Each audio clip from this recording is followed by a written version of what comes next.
एक बार की बात है, स्कैंडिनेविया की ठंडी और रहस्यमयी भूमि में रागनार लोथब्रोक नाम का एक युवा वाइकिंग रहता था। रागनार कोई साधारण वाइकिंग नहीं था, वह साहसी था। वह कई अन्य लोगों की तुलना में बहादुर और होशियार था। रागनार की कहानी एक छोटे से गांव से शुरू हुई, जहां वह दूर दूर की भूमि की खोज करने के बड़े सपनों के साथ बड़ा हुआ। वह नई जगहों की खोज करने और उन पर विजय प्राप्त करने के लिए समुद्र पार जाना चाहता था, कुछ ऐसा जो वाइकिंग्स को करना पसंद था। रागनार के पास एक गुप्त हथियार था, एक जादुई कंपास जो उसे रोमांच की ओर ले जाता था। एक दिन रागनार ने एक बहुत बड़ा जहाज बनाया। यह किसी भी अन्य वाइकिंग जहाज से अधिक शक्तिशाली और तेज था। इसमें निडर योद्धाओं का दल था।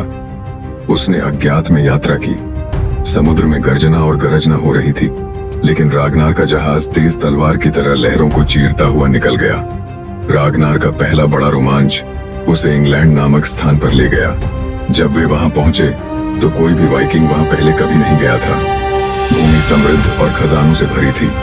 रागनार और उसके दल ने स्थानीय सैनिकों के खिलाफ बहादुरी से लड़ाई लड़ी।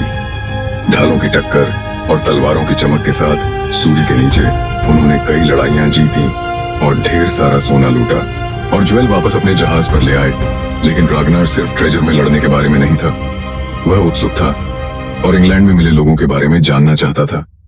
उसने दोस्त बनाए और उनकी भाषा भी सीखी। इससे वह अपने लोगों के बीच समझदार और अधिक सम्मानित हो गया। एक दिन जब वह विशाल खुले समुद्र में नौकायन कर रहा था, रागनार लोथब्रोक और उसके बहादुर वाइकिंग दल ने लहरों के नीचे एक राक्षसी छाया देखी। जैसा कि उन्होंने देखा कि समुद्र उबल रहा था और मंथन कर रहा था, और गहराई से योरमैनगैंडर शक्तिशाली समुद्री सर्प उभरा, जिसके तराजू ठंडी उत्तरी रोशनी की तरह झिलमिला रहे थे। सर्प की आंखें ढाल जितनी बड़ी थीं, जो वाइकिंग्स पर टिकी हुई थीं, जिससे उनकी रीढ़ में सिहरन पैदा हो रही थी।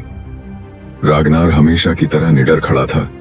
टोर ने अपने आदमियों को इस किंवदंती के जानवर के सामने डर न दिखाने के लिए रैली की। सर्प ने उनके लंबे जहाज को घेर लिया, जिससे लहरें पैदा हुईं, जिन्होंने उन्हें भयंकर रूप से हिला दिया।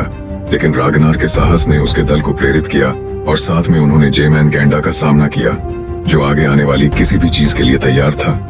रागनार की प्रसिद्धि प्रत्येक साहसिक कार्य के साथ बढ़ती गई। वह एक महान नेता के रूप में जाना जाने लगा, एक भयंकर योद्धा और एक चालाक रणनीतिकार। लेकिन उसकी सफलता ने कुछ लोगों को ईर्ष्यालु भी बनाया, जिसमें शक्तिशाली राजा और यहाँ तक कि उसके अपने दोस्त भी शामिल थे। रागनार के जीवन का सबसे शानदार हिस्सा पेरिस पर उसका साहसी हमला था। उसने अपने बेड़े को शहर तक पहुंचाया और वाइकिंग जहाजों के समुद्र में एक बड़ी लड़ाई लड़ी। रागनार ने पेरिस की शक्तिशाली दीवारों की ओर बढ़ते हुए सभी जहाजों का नेतृत्व किया। खतरों के बावजूद यह देखने लायक दृश्य था। रागनार के चतुर दिमाग ने शहर में प्रवेश करने का एक रास्ता खोज लिया। उसने दीवारों को पार करने के लिए पहियों पर एक विशाल टॉवर का इस्तेमाल किया। यह एक अविश्वसनीय उपलब्धि थी और लोग इसके बारे में सालों तक बात करते रहे। रागनार का जीवन केवल युद्ध और गौरव नहीं था। उसका एक बड़ा परिवार था, जिसमें कई बेटे थे जो खुद हीरो बन गए। लेकिन जैसे जैसे वह बड़ा होता गया, रागनार को और चुनौतियों का सामना करना पड़ा। उसके कुछ रोमांच योजना के अनुसार नहीं हुए और उसने दुश्मन बना लिए जो अंत में बदला लेना चाहते थे।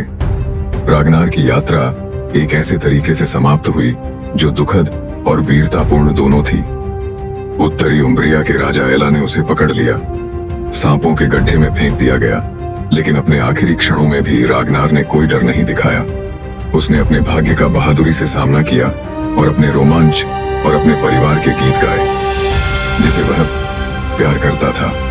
रागनार लोथब्रोक की कहानी उसकी मौत के साथ खत्म नहीं हुई। उसके बेटों ने उसका बदला लिया और खुद लीजेंड बन गए। उसकी कहानी हमें साहसी बनने और हमेशा उन रोमांचों की तलाश करने की सीख देती है जो क्षितिज के उस पार हैं।